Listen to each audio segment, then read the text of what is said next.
Assalamualaikum warahmatullahi wabarakatuh. Apa khabar semua? Kita akan terus masuk dan terjun kepada cerita yang agak menarik pada malam ini, sebab saya tak sangka pula bila lagi lama saya belajar tentang makanan ni, rupanya banyak benda yang kita tak tahu. Betul tak? Anda pun saya kira macam tu juga. Sebahagian dah pandai, sebahagian lagi masih perlu belajar. Namun kita belajar tak pernah habis. Asalkan gelas harus anda tuang semua air, baru kita boleh tuang air yang baru. Okey, malam ni cerita pasal keladi. Siapa pernah makan keladi? Angkat tangan. You pernah makan berbentuk apa? Sama ada goreng ke, buat bubur ke, kan, buat pengat okey. Ataupun buat zaman-zaman moden sekarang dah ada smoothie, tahu tak? Dia blend, okey. Cantik, sedap. Ada orang makan dengan dia punya batangnya sekali. Ada orang buat sayur, ada orang buat sampai ke daun. Malam ni saya nak cerita. Yang paling saya belajar malam ni apa pasal daun tu. Sebab saya ingatkan daun keladi ni dia gatal kan. Rupanya ubi tu pun kalau you salah orang panggil besiang dia, boleh gatal juga. Baik, saya nak cerita pada anda keladi ni asalnya daripada mana. Kata orang daripada Brazil, tapi kata setengah-setengah kajian kata daripada Malaysia pun ada asal-usulnya. Dan India, terutama sekali 3 negara ni ditakrifkan sebagai original. Tapi saya rasa mungkin Brazil juga kot, kan, sebab negara sana lebih lama daripada kita. Saya tak tahu. Sejarah menceritakan 3 negara ni. Yang penting ada lebih kurang 500 atau 400 lebih jenis keladi satu dunia ni. Kita bukanlah expert. Yang kita tahu nama-nama lain selain daripada keladi untuk keladi kita ni. Sebab bagi mereka yam tu macam ubi keledek, ubi jenis yang purple, kan, ubi keledek, sweet potato. Bagi kita tu, bagi mereka juga dipanggil yam. Bagi saya yam tu keladi, tak apa.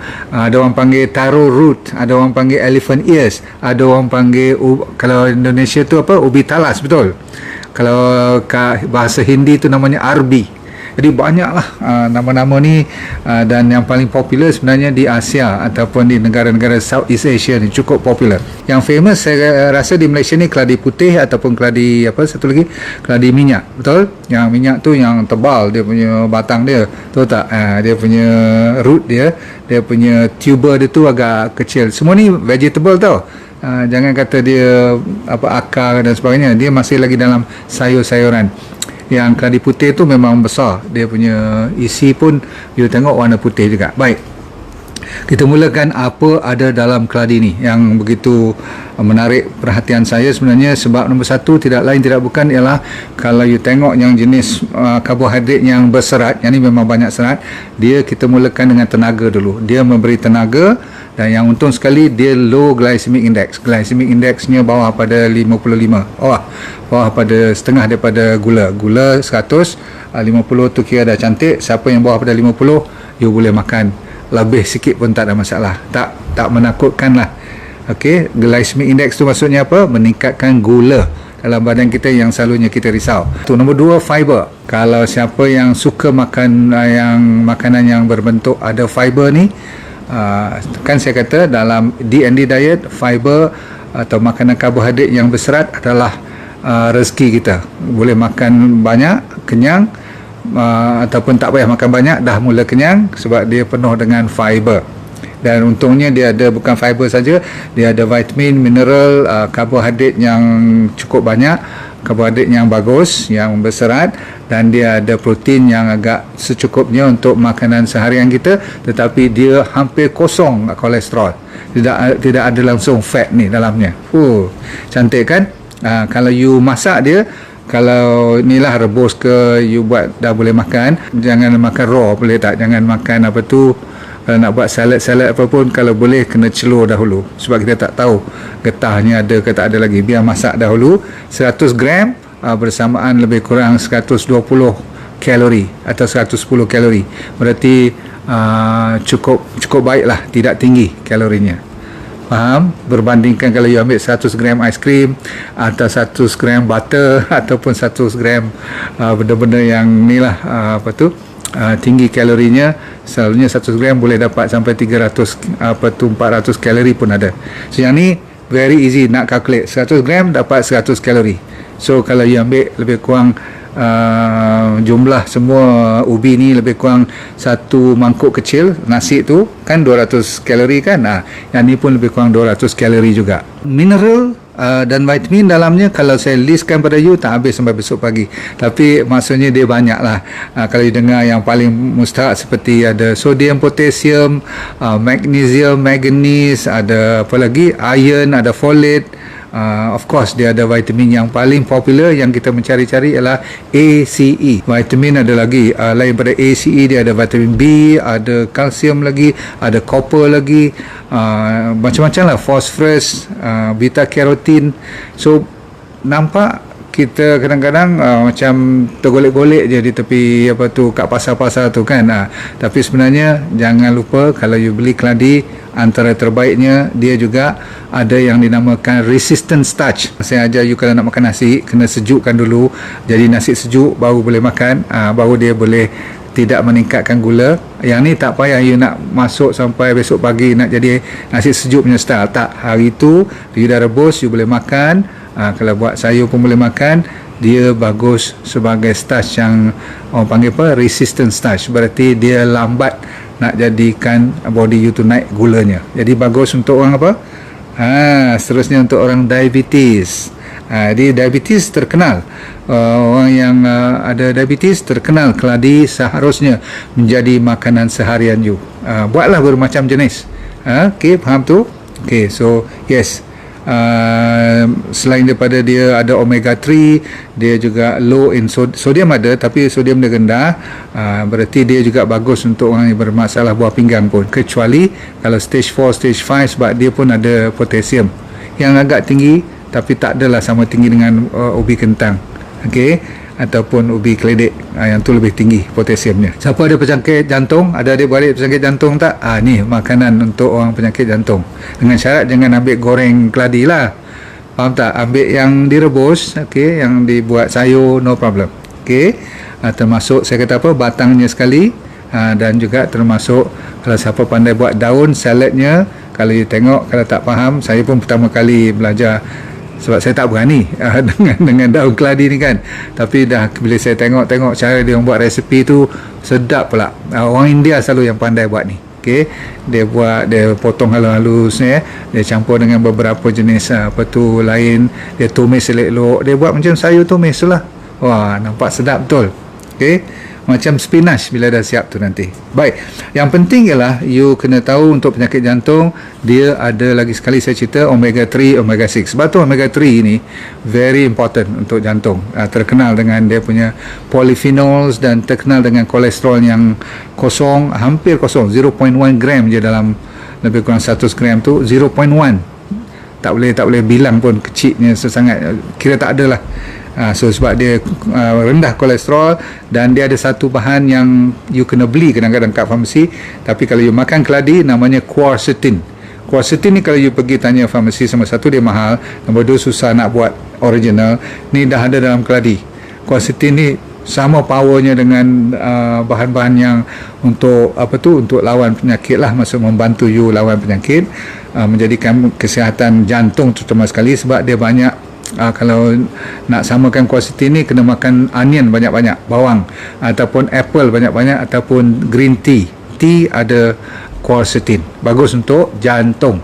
You tahulah kan, kalau karbohidrat ni orang kalau nak kuruskan badan dia takut, tapi dengan apa tu ubi keladi, no problem. Dia memang terkenal untuk orang yang nak kurangkan berat badan. Cun tak? Jadi bukan kata wanita saja, ramai lelaki pun sekarang harus menurunkan berat badannya. Disebabkan dia juga antioksidan, dia melawan free radical dalam kandungan keladi ni. Antioksidan ialah menghilangkan bahan-bahan yang berbentuk karat. Karat tu maksudnya banyak body kita tu dah dioksidize lah kan dalam badan kita. Dia selalunya dia boleh menyebabkan inflamasi. Dah lah dia ada omega 3 untuk lawan inflamasi, tapi dia bagusnya juga untuk beberapa jenis kanser pun. Okey, maksudnya dia ada kuasa membantu apa tu menahan you supaya tak kena kanser, ataupun orang yang kena kanser. Ini juga makanan yang you boleh tambah lagi, terutama sekali kanser of the colon, kanser paru-paru. Kajian juga mengatakan siapa yang ada kanser of the apa tu oral, bahagian mulut ni, gigi semua ni, okey, gaham kita, dia juga tinggi dengan vitamin A. Berarti A ada kuasa juga untuk membantu untuk orang yang nak menghindar daripada kanser. Okey, terkenal. Okey, seterusnya, kalau kita selalu ada bermasalah kembung, ada masalah gas, terutama sekali bahagian perut kita lah, usus-usus kita selalu tak senang, dia boleh mententeramkan keadaan, termasuklah mereka yang ada leaky gut. Okay, so kesihatan digestion kita insyaAllah dengan keladi juga. Kenapa? Siapa tahu? Lagi sekali, sebab apa?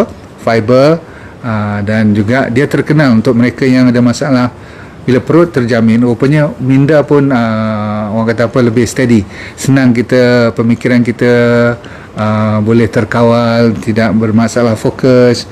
Yang sonok juga, dia ada kaitan dengan immunity. Zaman sekarang, zaman-zaman COVID ni, dengar je perkataan immunity, kita tambah, kita tak tahu yang mana satu yang terafdal, terbaik. Walaupun saya dah buat herbal gel tu, insyaAllah yang tu boleh, yang tu dah memang buat kajian, tapi yang ni kebiasaan untuk hari-hari biasa pun boleh tambah untuk immunity. Baik, sambung. Bagi mereka yang ada masalah blood pressure pun, Masya Allah, saya tak tahu apa yang dia tak boleh buat ni. Macam dah nak dekat superfood pula, padahal cuma kalau kita tengok keladi biasa je kan. Jangan main. Blood pressure down, dia boleh turunkan, dia bantu. Sebab apa? Lagi sekali dia punya sodium tak begitu tinggi, tapi dia punya omega 3 lagi sekali mainkan peranan juga. So blood pressure terkenal dibantu dengan pemakanan jenis macam ni. Saya kata tadi, dia melawan radangan, anti-inflammation. Sebab utama apa dia? Omega 3 lagi sekali. Dahsyat ni omega 3 ni. Okay. Lepas tu kulit. Orang perempuan kalau pecah-pecah kulit, tapak-tapak kaki dia, tumit-tumit dia tu, lepas tu muka terutama sekali kalau ada line-line yang banyak sangat, cracks lah. Setengah orang sampai katanya dengan ubi keladi ni boleh mencerahkan sedikit. Dia melembutkan kulit you, bagi menghaluskan. Sebab kata orang Indonesia, dia juga meningkatkan jadi kencang. Kencang tu maksudnya jadi tak melebih lah, maksudnya tegang, macam tu bagus. Okay. Dia ada banyak vitamin A, saya dah kata tadi, dan beta carotene. Maka cataract, macular degeneration yang boleh sampai jadi buta tu. Lepas tu ada masalah myopia, nampak dekat, nampak jauh, semua tu kadang-kadang tak berapa betul. Ini insyaAllah. Dan orang yang selalu letih, dia orang panggil fatigue, keletihan, cuba ambil makanan seperti keladi ni sebagai tambahan dalam you punya plate number 2. Plate number 1 masih sayur-sayuran, betul tak? Ni makan dinner and lunch, no problem.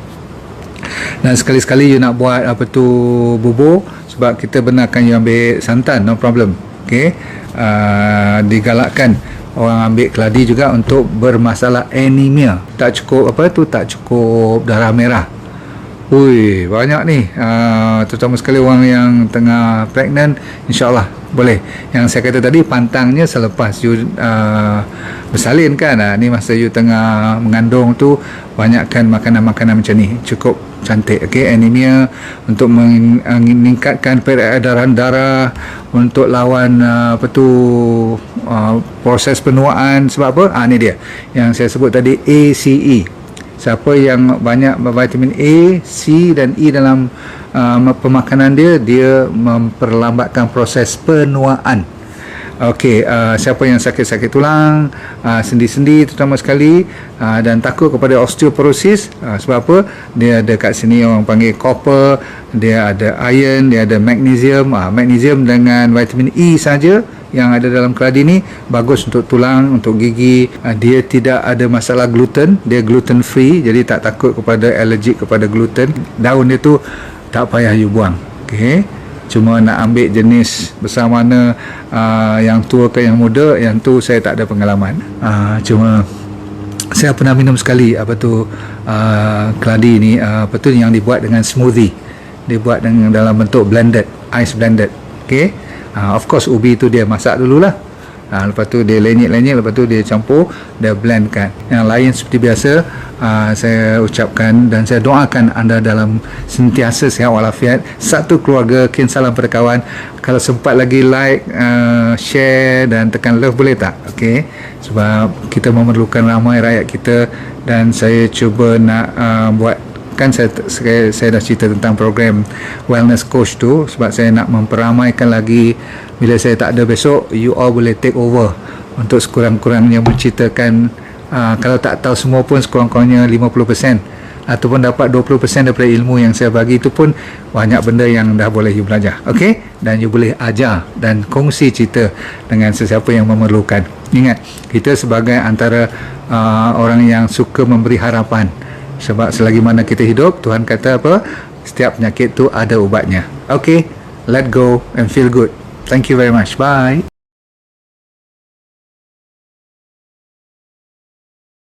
Assalamualaikum warahmatullahi wabarakatuh. Nama saya Dr. Nurdin Darus. Dulu pernah bekerja di Majlis Sukan Negara, Jabatan Psikiatri di University Hospital, dan lepas tu saya buat corporate program. Tapi Tuhan bagi rezeki kat saya untuk kena kanser pada 2001. Bukanlah seronok, tetapi pengalaman. Kali kedua saya kena relapse pada 2012. Di pengalaman tu saya nak share dengan anda, kalau anda bermasalah berpenyakit ataupun sama ada dari segi fizikal ke mental, tak jadi hal, asalkan you nak merubah hidup you. Dan bagi mereka yang belum sakit pun paling mustahak untuk mempertahankan, menghindar daripada kena sakit. Tapi insyaAllah dalam program yang dinamakan DND Well for Life 90 Day Challenge, maksudnya 90 hari punya cabaran ni untuk meningkatkan kesejahteraan dan kesihatan hidup anda. Mau tak? Okey, apa yang dia akan dapat dalam program tu, nanti kita akan ajar teknik-teknik macam mana nak menyelesaikan masalah penyakit dulu secara alami. Kita fokus kepada penyakit yang serius dulu, kanser lah, diabetes, high blood pressure, kolesterol, jantung, untuk autoimmune terutama sekali, arthritis, gout, masalah hormon dan sebagainya. Yang penting ialah kalau anda bermasalah emosi pun boleh kita tolong bantu. Yang penting sekali ialah teknik tu. Kita kena bagi kat you dalam masa 90 hari ni, seminggu demi seminggu, saya semacam coach you, iaitu teknik macam 7 day living, teknik 7 prinsip macam mana orang boleh sihat walafiat sepanjang hayat. Kita kena belajar. Orang Okinawa daripada Jepun, apa yang dimaksudkan dengan ikigai, saya akan ajar juga macam mana nak cari hala tujuan hidup. Ramai orang stres sangat sekarang ni, dan kita sediakan doktor-doktor juga untuk bersama bantu you supaya kita semua boleh sama membantu menjadi sihat walafiat, merubah daripada sekarang kepada benda-benda ataupun ilmu yang baru untuk menyihatkan body secara mental dan fizikal. Okey,